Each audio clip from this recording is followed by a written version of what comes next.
BlackRock and Fidelity putting 400 million into USDC, the Circle product. That's unprecedented for such staid financial services companies to make a bet that large on cryptocurrency. Hello everyone and welcome to the Daily Crypto. We are back with yet another video, and this time we have Kevin O'Leary with us, who is going to talk about macro and crypto. Make sure to watch the full video because he makes a lot of noteworthy points that you don't want to miss out on. Before we get started, let's see where the FNG index is at for today.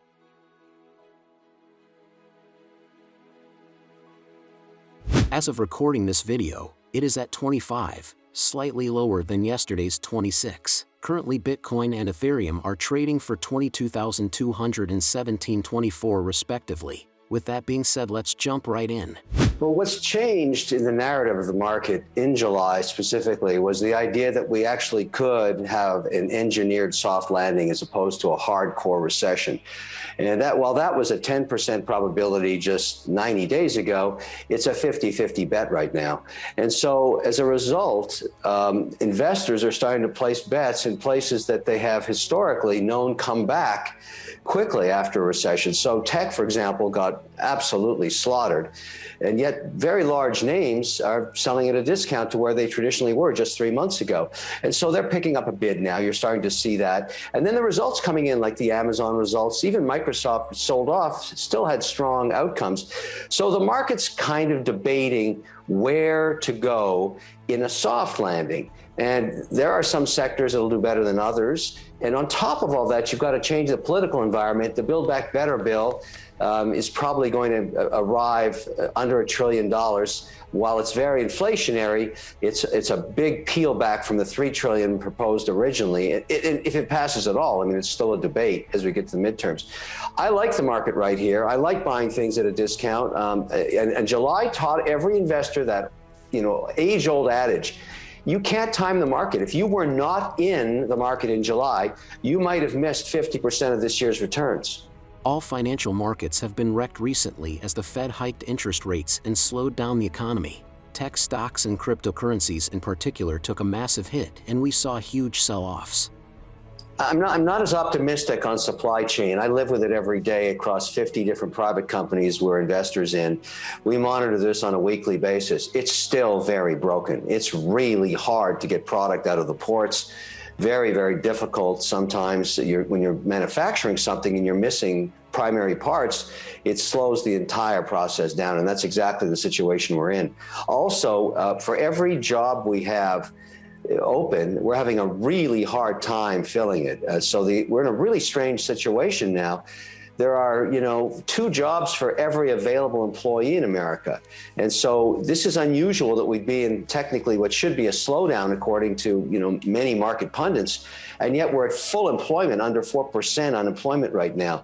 So it's challenging. I think the way to think about it is there's not going to be a lot of a relief on inflation, because if we pump another $600 billion free cash, which is basically what this Build Back Better is, into the market after putting $6 trillion of free money in, there's a reason we have inflation. We just print too much money. And so, you can be pro or con the bill, but the fact is it's free money.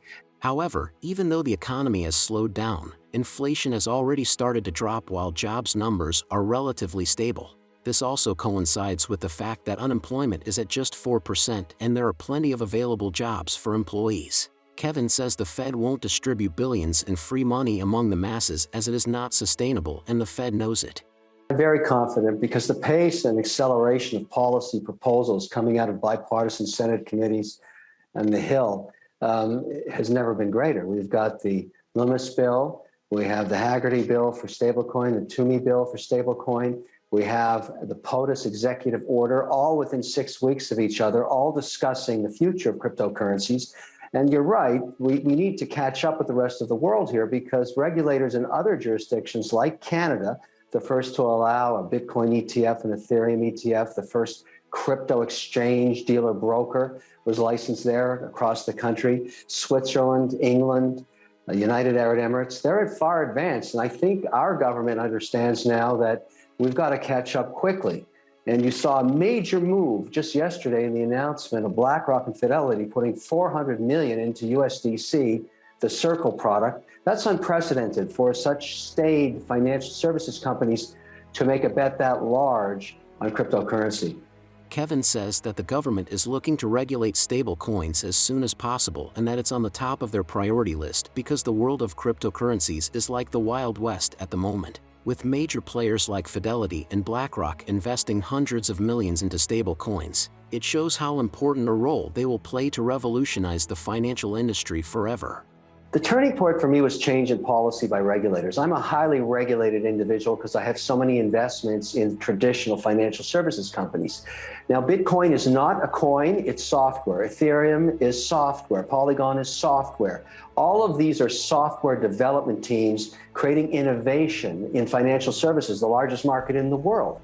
And to the extent that they can add value, transparency, speed, all of that, that's why it has such potential, and it hasn't gone away. Now, sure, the prices are volatile, and the reason the prices are volatile is that sovereign funds and pension plans, for all the excitement about Bitcoin and cryptocurrencies, own this much of it, nothing.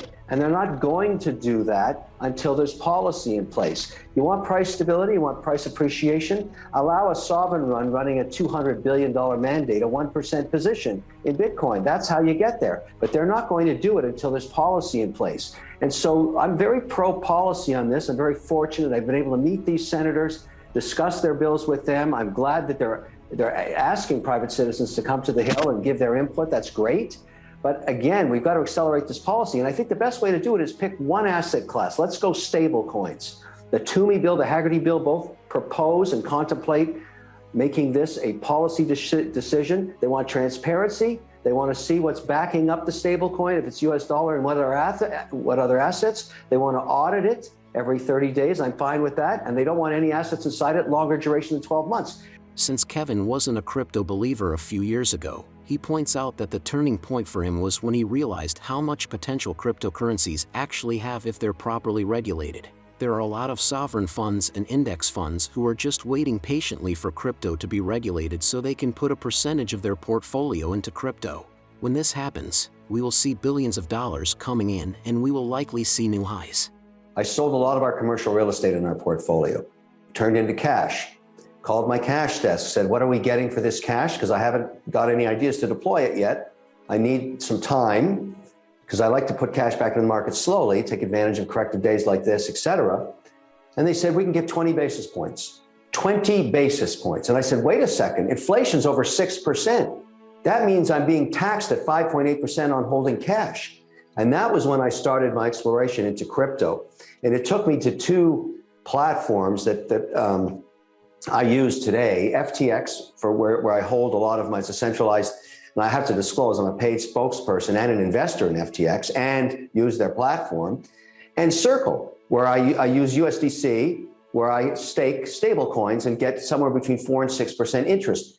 That was my first exposure. And let me tell you something, it took me 6 months to get my own compliance department and my own external auditor to agree to sign my statements. That's how difficult this is going to be. But and that is, in fact, the tremendous potential of crypto. If we make it regulated, if we get institutions into it and find a way for them to be compliant, there's trillions of dollars that are going to come into this space because it has a pragmatic use. Kevin reveals he has been using crypto as a hedge against inflation since he was losing 5 to 6% every year by sitting on cash. Even though it's volatile in nature, historically it has been outperforming gold and other assets for a long time. All the crypto space needs is proper regulation, which will bring more institutional investors.